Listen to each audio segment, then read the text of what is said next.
అందుకే నేను అడిగేది, ఇక ఆయన గురించి తిట్టుతున్న తిట్లు అవి చూస్తే మాకే మంచిగా అనిపిస్తలేదు, గట్ల తిడుతున్నారు.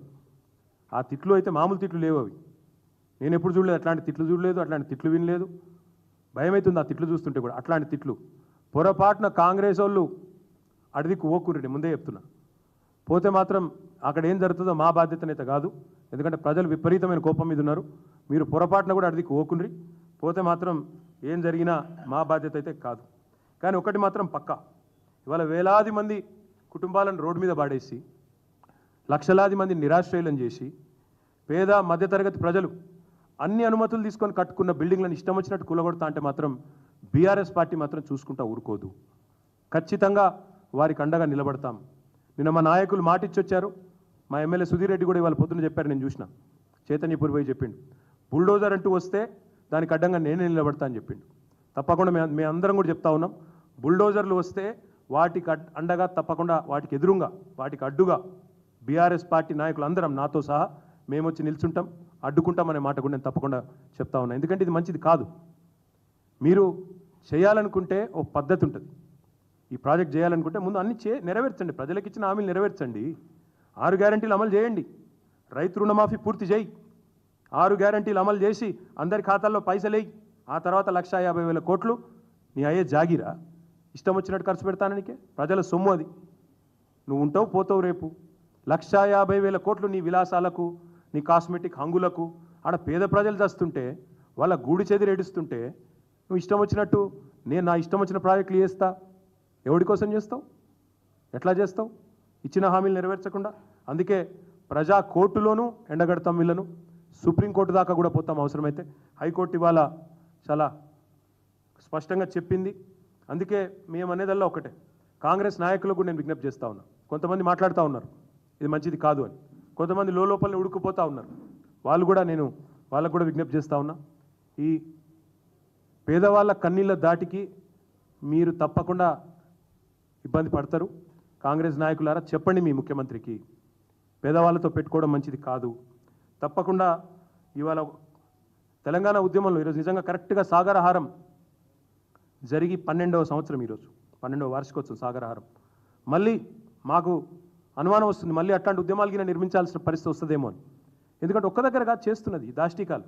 నిన్న చూసినాం సంగారెడ్డిలో డెమోలిషన్ చేస్తే ఆ రాయి వచ్చి, వీడియో వచ్చింది బయటికి, మీరు చూసింటారు.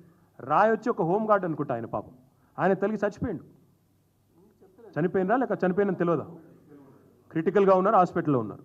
అంటే ఈ రకంగా అసలు ప్లానింగ్ లేదు, పద్ధతి లేదు, పాడు లేదు, కూలగొట్టాలన్న ఒక పిచ్చి తప్ప దానివల్ల ఏమొస్తుందో కూడా అర్థం లేదు. ఇంకొక మాట నేను అడుగుతా ఉన్నా, నేను ఒక మున్సిపల్ మినిస్టర్గా పనిచేస్తున్నాను కాబట్టి అడుగుతా ఉన్నా.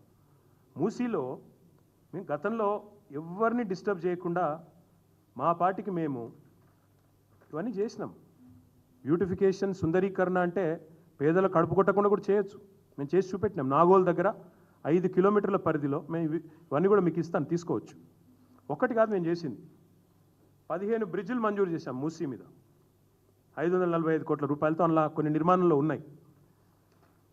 అక్కడే ఈ రకంగా పేద ప్రజల కోసం మాకు ఆనాడు ఉన్న పరిమితుల్లో, కోవిడ్ తర్వాత ఉన్న ఇబ్బందుల్లో చేయగలిగిన పనులు చేస్తూ పోయినాం. మేమేం చేయకుండా ఉండలేదు, స్టార్ట్ చేశాం బ్యూటిఫికేషన్. కానీ పేదల కడుపు కొట్టలేదు. వాకింగ్ ట్రాక్లు ఏర్పాటు చేసినాం, ఇది మూసీయే నాగోల్ దగ్గర. ఇవన్నీ గతంలోనే చేసి ఉన్నాం. ఇదేదో నేనేదో ప్రపంచంలో ఎవరూ చేయింది చేస్తాను అన్నట్టు ముఖ్యమంత్రి గారు ఏదైతే పోజులు కొడుతున్నారో, నేను వారికి చెప్పేదల్లా ఒకటే, మీరు చేయాలనుకున్నది, మీరు ఏం చేయాలనుకుంటున్నారో చెప్పండి, స్పష్టంగా చెప్పండి. ఓపెన్ జిమ్లు పెట్టాము, అందులోనే పేపర్లు కూడా రాసినాయి. ఇది నాకు తెలిసి ఇండియన్ ఎక్స్ప్రెస్, తెలంగాణ టుడేను. ఇది ఆ రోజు జిమ్లు పెడితే, తర్వాత వాకింగ్ ట్రాక్స్ చేస్తే ఆ రోజు పేపర్స్ కూడా రిపోర్ట్ చేసినాయి. చేయలేదని కాదు, కానీ ఏ ఒక్క పేదవాడిని కూడా ఎఫెక్ట్ చేయకుండా మేము చేయాల్సిన పని చేసినాం. నేను ముఖ్యమంత్రి గారిని అడుగుతా ఉన్నా, మీరు ఒక మాట చెప్పండి, స్పష్టంగా చెప్పండి నాకు, అసలు మీరు చేస్తున్నది ఏంటి? మేము ఆల్రెడీ ఎస్టీపీలు మొత్తం మేము పూర్తి చేసినాం. 3,866 కోట్ల ఎస్టీపీలు మేము పూర్తి చేసినాం.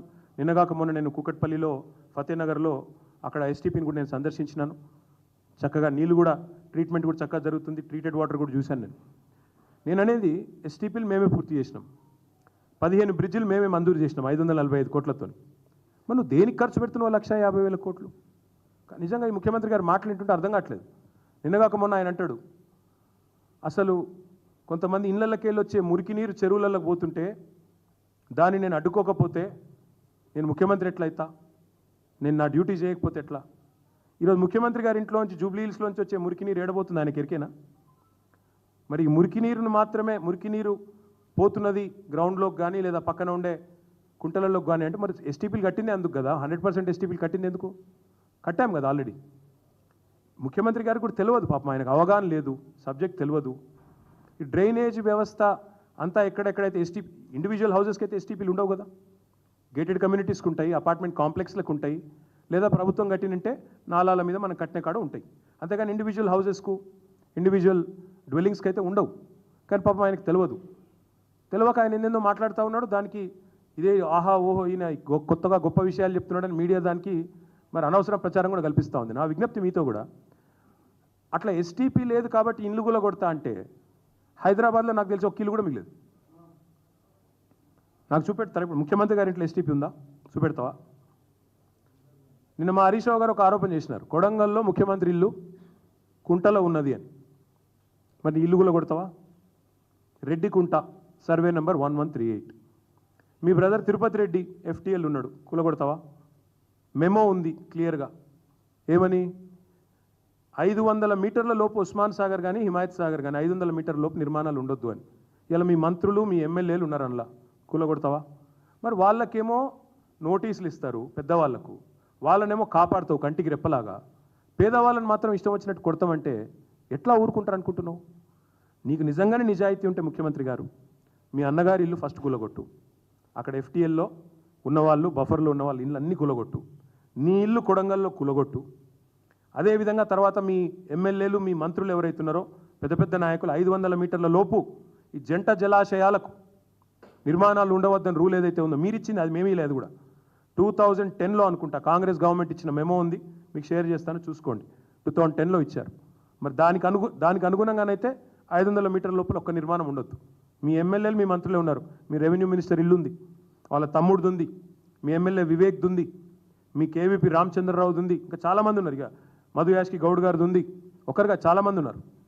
వాళ్ళందరికీ ఫస్ట్ కూలగొట్టు. పేదవాళ్ళ ఇండ్ల మీదకి వచ్చే ముందు వాళ్ళందరికీ కూలగొట్టి నీ చిత్తశుద్ధి రుజువు చేసుకొని అటెన్క నువ్వు పేదవాళ్ళ ఇండ్ల మీదకి రా. ఇంకొక మాట కూడా నేను చివరిగా అడిగేది, మేమేమో నిర్మాణం పనిచేసినాం, we did politics of construction, నువ్వేమో పాలిటిక్స్ ఆఫ్ డిస్ట్రక్షన్ చేస్తా ఉన్నావు.